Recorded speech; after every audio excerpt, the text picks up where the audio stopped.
Great. Let me know when you guys can hear everything. Okay, we should be good. Great. All right, then I will start with introducing you very quickly.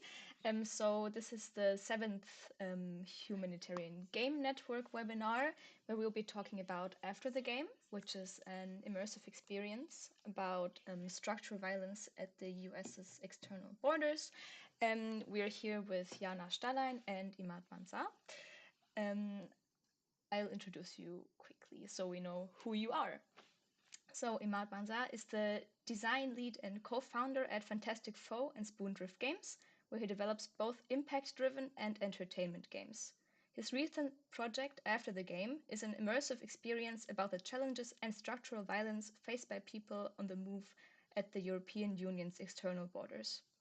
His work also includes VR therapy and coaching tools, firefighter training simulations, and experimental entertainment projects such as a horror cozy game about making sushi for monsters and a colonism roguelike about rebuilding community after an apocalyptic event.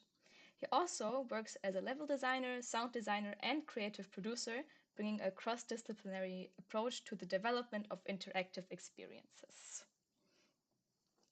Thank Very you for that happy. introduction. Yes, very happy to have you here. And Jana Stallein is a master's student in documentary film, directing at the Konrad Wolf Film University in Babelsberg, and works as a freelance editor. Her first feature-length documentary, Where the Waves Took Her, produced in collaboration with the German public broadcaster RBB, premiered at the Hof International Film Festival, where it received a special mention in the Granite documentary competition. Her first directorial work in VR, the immersive experience After the Game, premiered at the International Film Festival Rotterdam in 2026.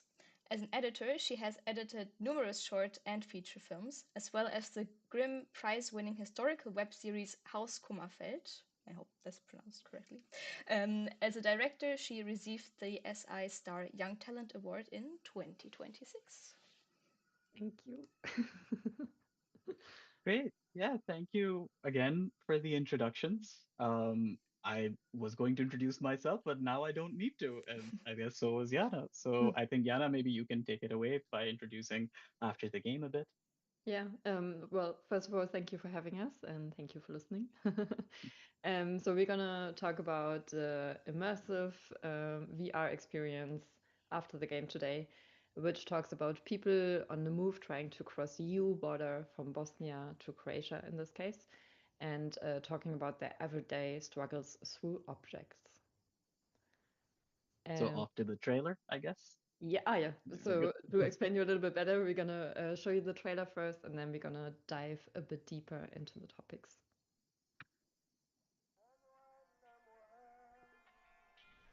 تو را یه چیزایی که دیدم اصلا باورم نمیشد یه روزی من اینا رو تجربه کنم.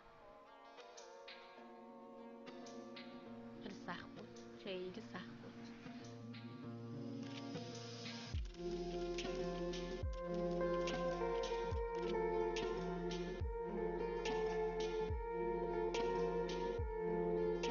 و منه که 5 سال نه خانواده رو دیدم، نه پدر نه مادر نه هیچی، نه زندگی درستی داشتم نه هیچ. یه چیزایی میبینیم که حالا جونمون ندیدیم، وحشتناک.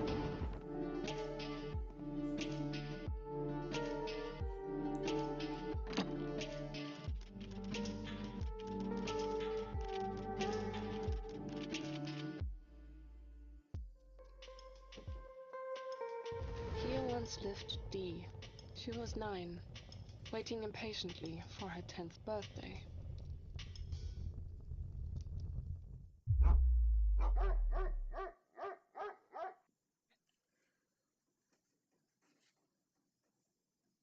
Okay, so this was the trailer, and now I would like to tell you a bit more about the situation in Bosnia and what inspired us to do this VR experience.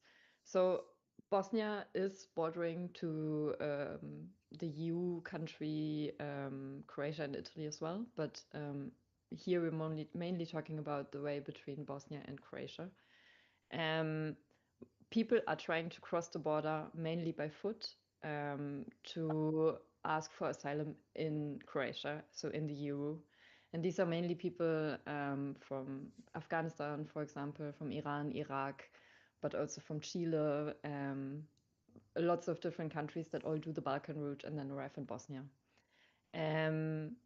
So trying to cross the border, they often get stopped by the police and are victims of illegal pushbacks. And that means that the border police takes them back to Bosnia, and this often in a very violent way.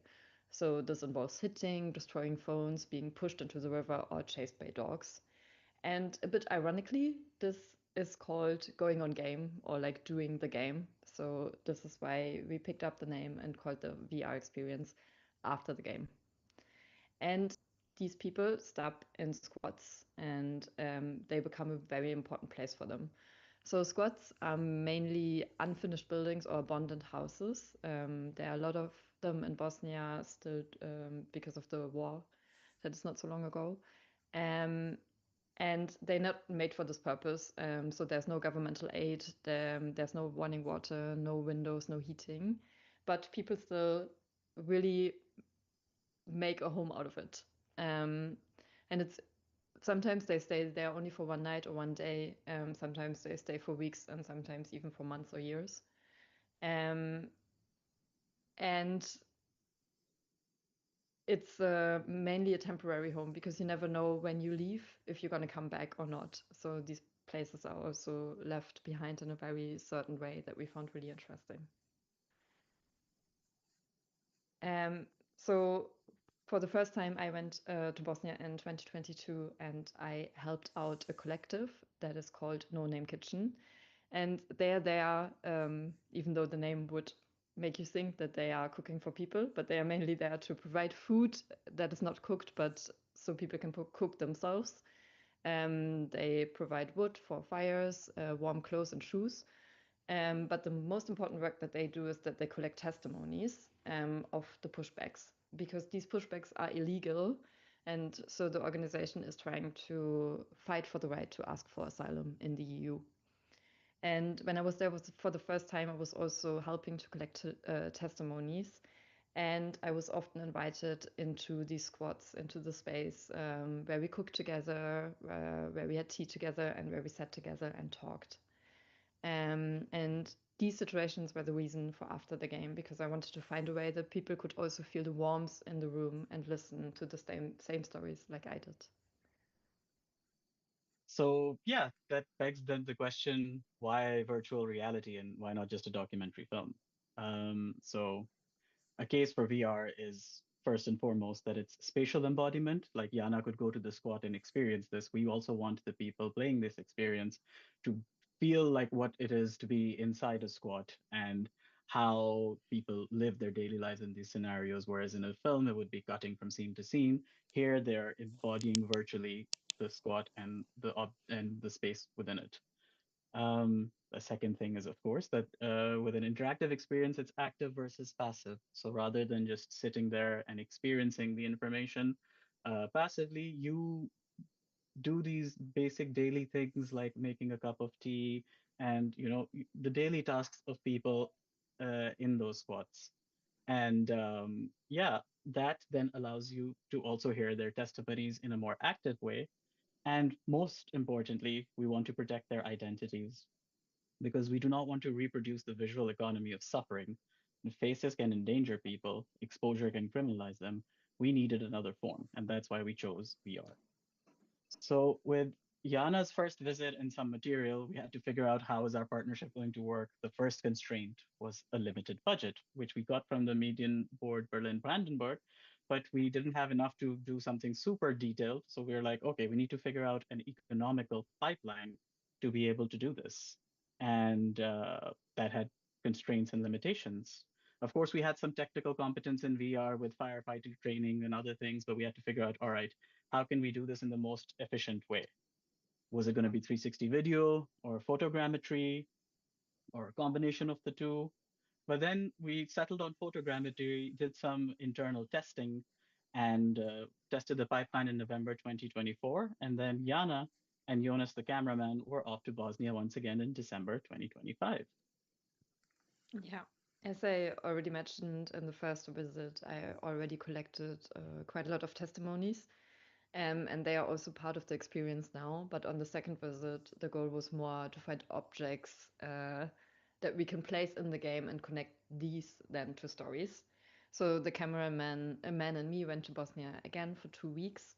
And I think that's also important to say, like the first time I was there, I spent a whole month there and I was really just focused on helping the organization. And this time we went there with the purpose of like doing the game, and we realized 2 weeks are not a lot of time. So it was really a good thing that I went there before for a month. That was a huge learning that we had.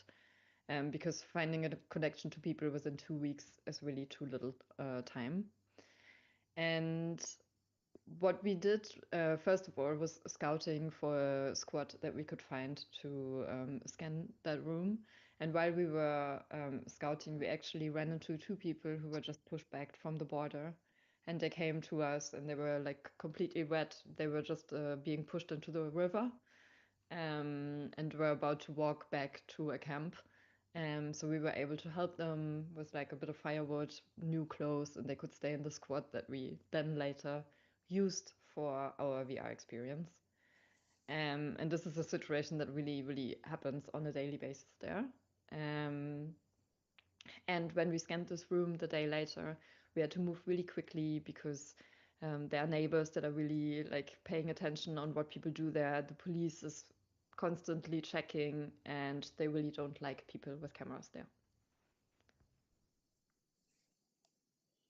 And also, what we realized on the second visit is that the situation has changed a little bit. So the squads were still used, but they were not used as much as on the visit in 2022. Because the police got really, really strict and they checked the squads really, really often. They made people move out, and it even came that they started to burn houses so that people could not live there anymore. And a new camp was built, a man-only camp, like on the top of the mountain in the middle of nowhere, making it really impossible to keep trying to cross the border. So at the moment, the Bosnian-Croatian border is a little bit less used, but this is actually a thing that happens quite a lot when we talk about routes where people flee on, because they change frequently, and now it's more like going through Serbia, but the situation there is very much the same as in Bosnia.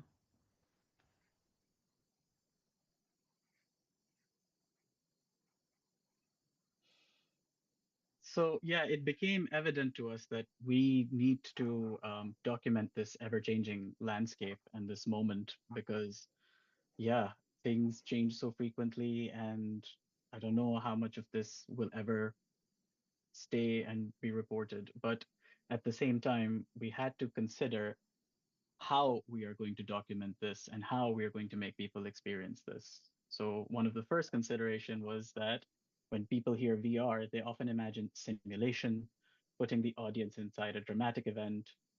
But we deliberately avoided recreating the moment of a border crossing or moments of violence, but shared them as testimony. Instead, we focus on presence and waiting. In the experience, the audience stands inside the reconstructed squad. They can move through the space slowly and interact with the objects found there. When they pick up and place these objects, they hear the story connected to it based on the testimonies that Jana recorded. So rather than simulating crisis, the experience asks the audience to spend time inside a space of waiting and to encounter the traces that people left behind. The only place we use urgency is when they have accomplished their interactions each day, and that is through audio clues and text messages, and a little bit based on what Jana mentioned, right? Like, oh, you'll hear that there's a neighbor outside and you'll get a text message warning, and then the day is complete and then you visit the squad on a different day, or oh, you can hear the police sirens in the distance. Then the second consideration was that, yes, it's an ephemeral space. We have to memorialize it. How do we do this best? Because Jana noticed that during her visits at the border region that these spaces are incredibly fragile. Squats are cleared, burned even. Personal belongings are confiscated or thrown away. Entire environments that held months or years of people's lives can disappear in a matter of days. or not be like safe to access anymore.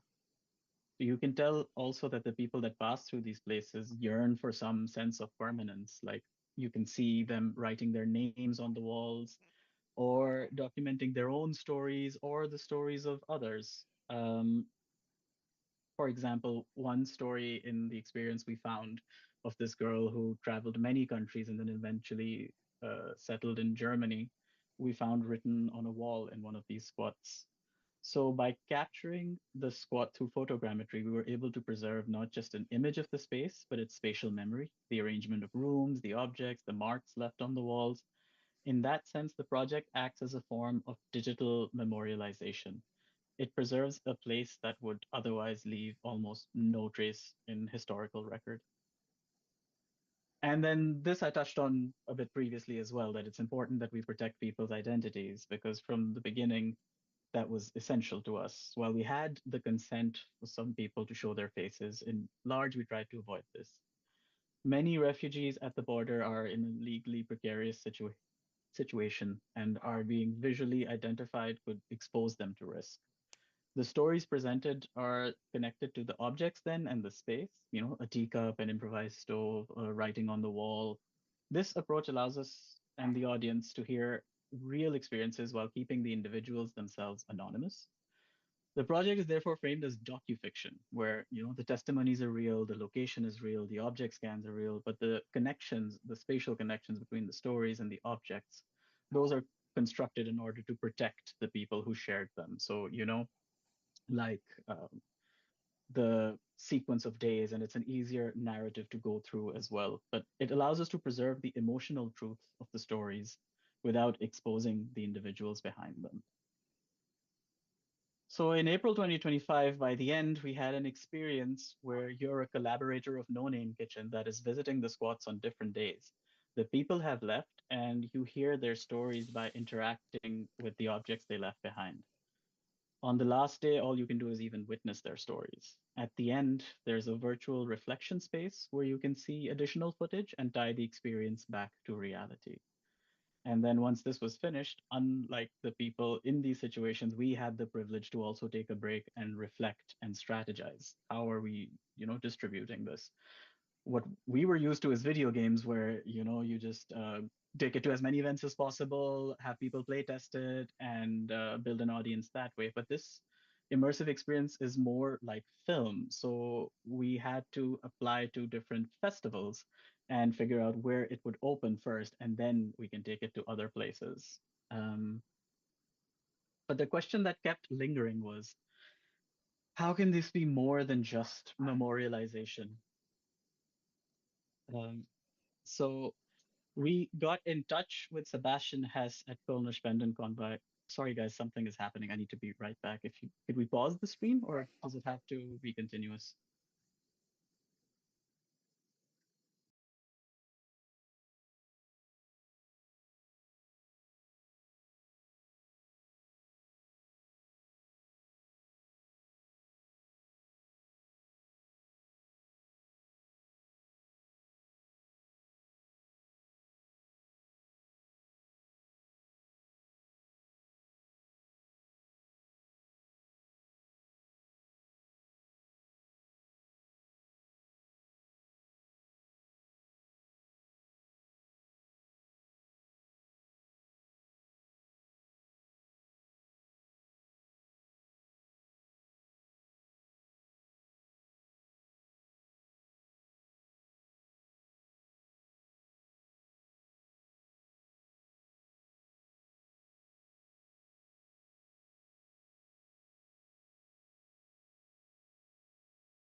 you can start again. All right. So, yes, apologies for the interruption. Where I left off was talking about, yes, what more can we actually do with this experience? And so in summer of 2025, we got in touch with Sebastian Hess at Kölner Spendenkonvoi, who was wanting to plan their summer fundraising event. And it was a solidarity party. And we decided that, yeah, we'll set up a stall there just to provide one of the few things for people to do at that event because they had speeches and concerts and raffles. And yeah, what was interesting for us when we were showing this was that unless, some concert or something else is starting up, everyone that played it played the entire experience all the way to the end. And of course, we were one piece in their fundraising puzzle. But what was also great was that they were able to then, through the event, raise 5,500 euros in that day. And then, of course, our next opportunity to show this was at the premiere of the experience. Yes, as Imad already mentioned briefly before, like we went the filmmaker kind of way for the distribution. So we applied to a bunch of festivals that show VR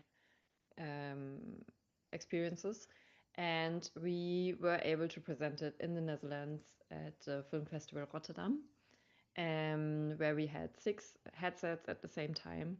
And we were really, really happy to see that most of the time it was even booked out, and a lot of people really liked the experience. But we also saw, like at the opening, where it was more like a walk-in and try kind of situation rather than booking slots, that a few unexperienced users, I would say, really struggled with the tutorial actually.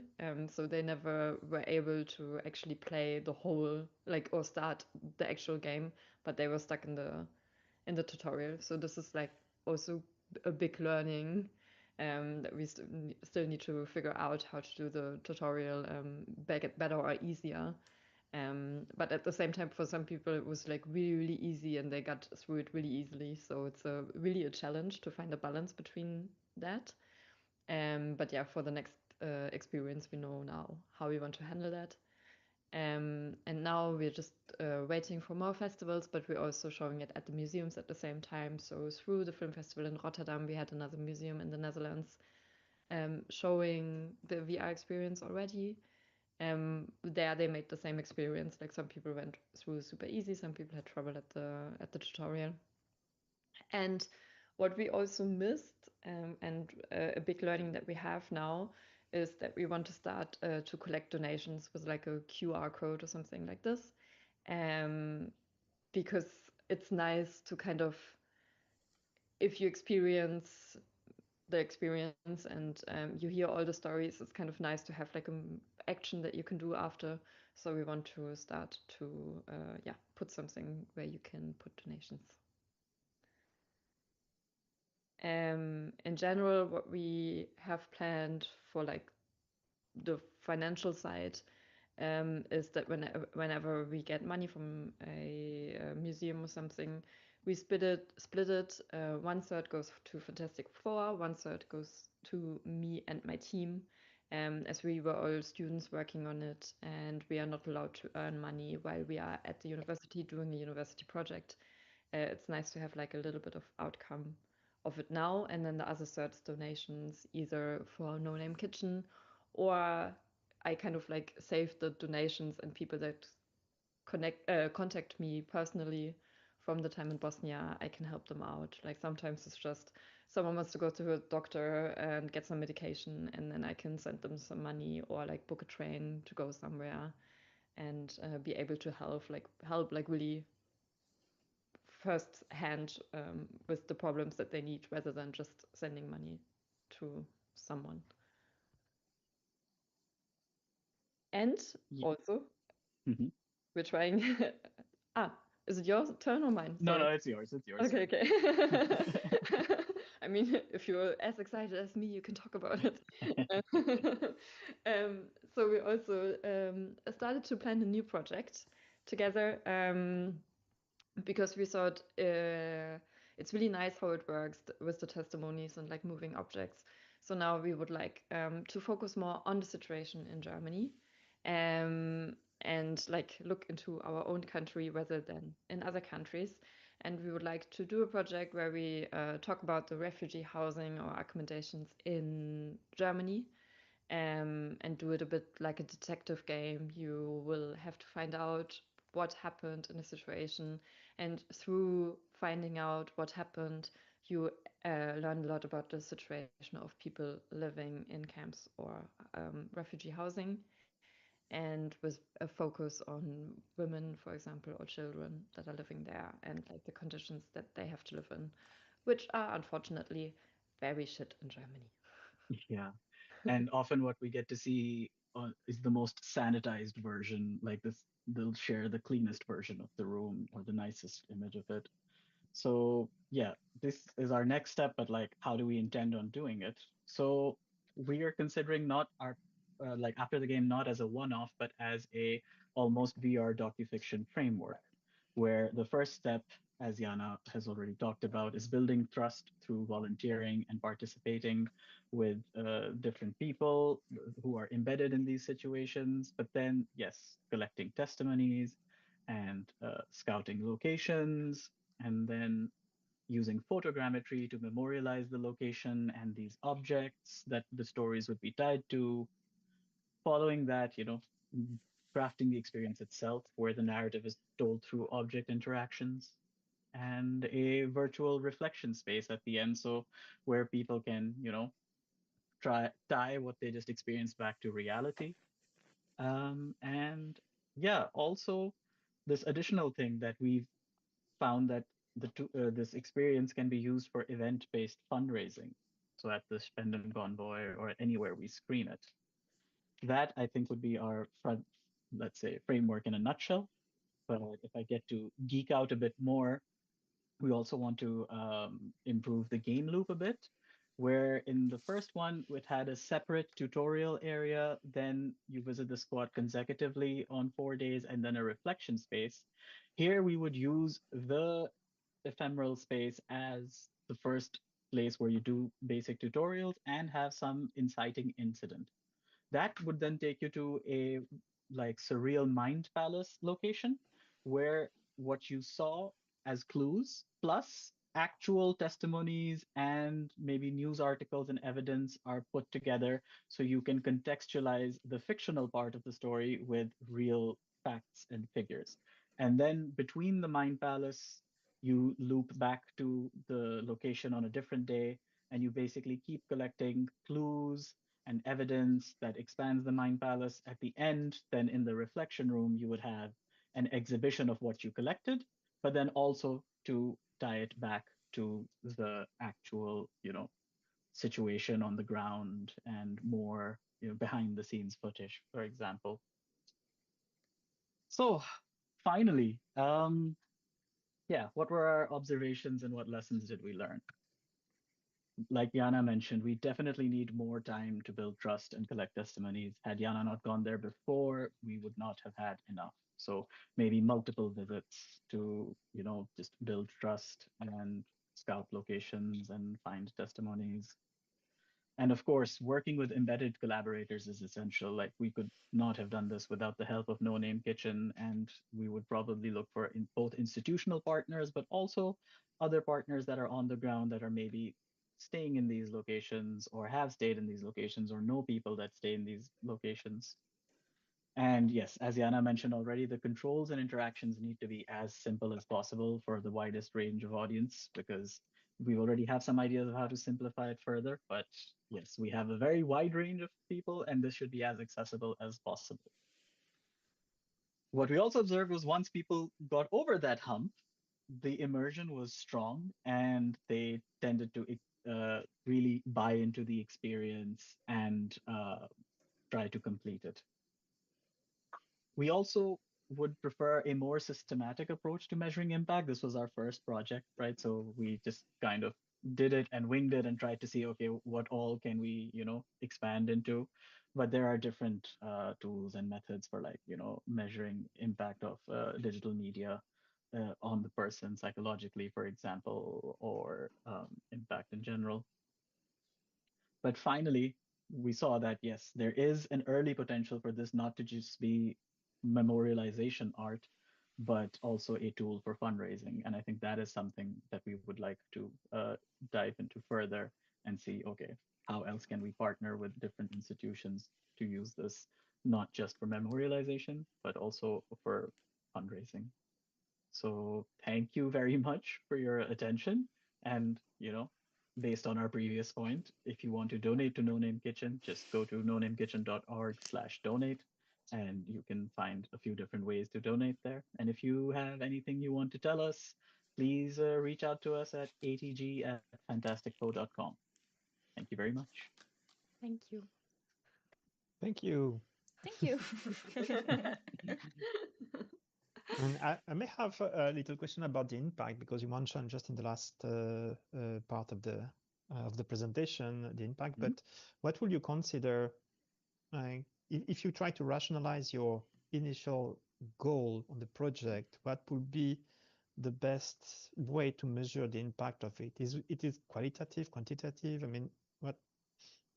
I believe this would have to be qualitative. Like initially, I was just looking at there are some qualitative surveys and feedback that are established for digital media and how they impact people. So like how they like a questionnaire after how they perceived it. So and then maybe we can try to compare this with like linear media, like a documentary or something on similar topics, and then basically see if there's a greater impact, or impact is one metric, empathy is another. So there are a few different metrics that I looked into at, like, let's say in an early stage, but this we definitely need to, was one of my points, that we need to look further into what's a more formalized method of measuring this.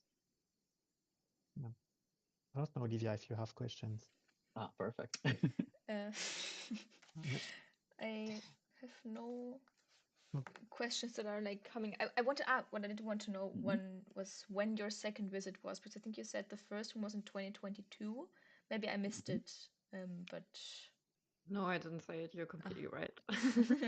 It was in December 2024. 2024, so Ah. 2 years Oh, later. okay, 2 years, yeah. Yeah. Because my first was in January 2022, so it was really Yeah. Even more. in 2 than years two. the situation changed a lot, but it can really Yeah. easily just go back to what it was before. And you mentioned the empathy, Imaad, and in general, when games that try to create empathy, they are showing the person, or the person who are concerned, or you want to create the empathy with. And I mean, here the approach is completely different, because you are just in the shoes. Are we really in the shoes of the person? I'm not sure. We just see the main thing We're is the not in interact. the yeah. We're not So- trying to simulate that, but the empathy of being in a place like this. I guess how I can put it in a non-qualitative or quantitative, but just a, what's the word for it, anecdotal way, is every time someone took off the headset, they were either staring a little bit into the middle distance, or their eyes were a little bit glassy. So we could feel the impact. And what I would like to do is definitely figure out how we can actually, quantify this and see if there's even any, additional benefit to doing this through VR versus docufiction, because there are some clear format differences, that allow people to embody it. And so there's an experiential difference for sure. But is there an impact difference? That's an interesting question to me. True. And so also maybe currently the only way to experience it is to actually play it into a festival or a place where you have access to the thing. Museums, festivals, events. So it's a very limited way to distribute and reach out people. But I can say that no, there is a lot of people who just look at others having experience, like looking at the stream of a game. I mean, that could be also a way to continue it, or at least make it accessible for people liking festival who are not too much into interacting into a VR experience, or even who will never, let's say, download it from Steam to play it with a gear because they don't have it.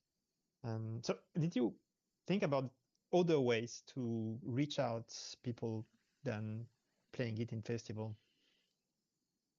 So outside of festivals and museums and events, no, we thought it's more of an impactful situation here. When we have more control of how to set up at these locations, what we typically do is that while someone is playing it, it is being live streamed to a screen. So other Mhm. people can also gather and watch, and then that always helps make them more curious, and then someone else Mhm. wants to play it as well.